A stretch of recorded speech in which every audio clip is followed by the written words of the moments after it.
Right. So as part of our Guidewire policy center learning is concerned, because we must be knowing about the Guidewire product designer also. This is what the Guidewire product designer is all about.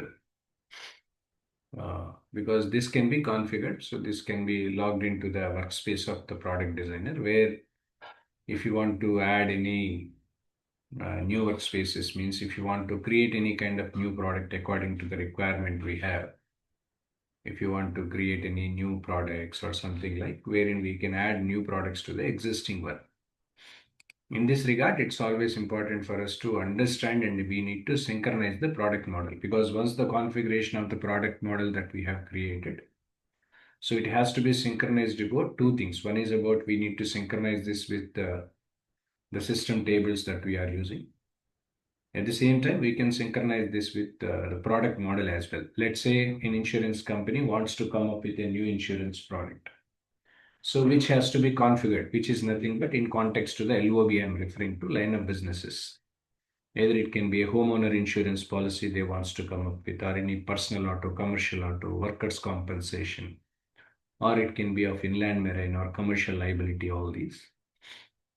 One should be understood. One, we have to create the synchronization about the product that has to be configured in the application. When we want to synchronize the product into the application, it's important for us to understand about how this can be added and how this can be used, right? So for that, it's always important wherein we have to create the workspaces. This is what something that we see, right? So this is where you can see we need to add the workspaces. So to provide the workspaces and all, we need to provide the name of a particular workspace that you are going to create. At the same time, we need to configure the root folder, right? So from where generally the root folder is created, let's say that this is where generally the root folder was. I've just taken, yeah, this is what generally the root folder here you can see, right? So this is the product designer. So from this product designer here, this is the root folder of it we have taken.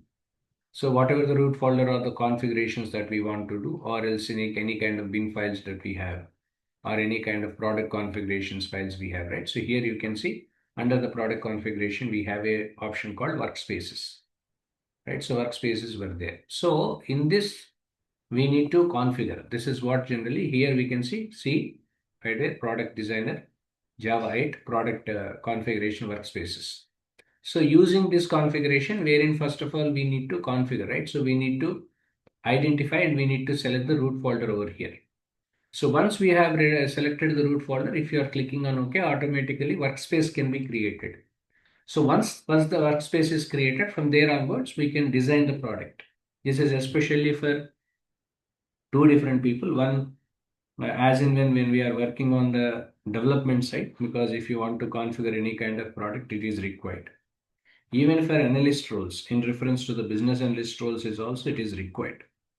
The reason is for the product, what are the requirements to be gathered, what requirements we have gathered from the customer. Okay, so even having knowledge over this product designing is required even for the business analyst role.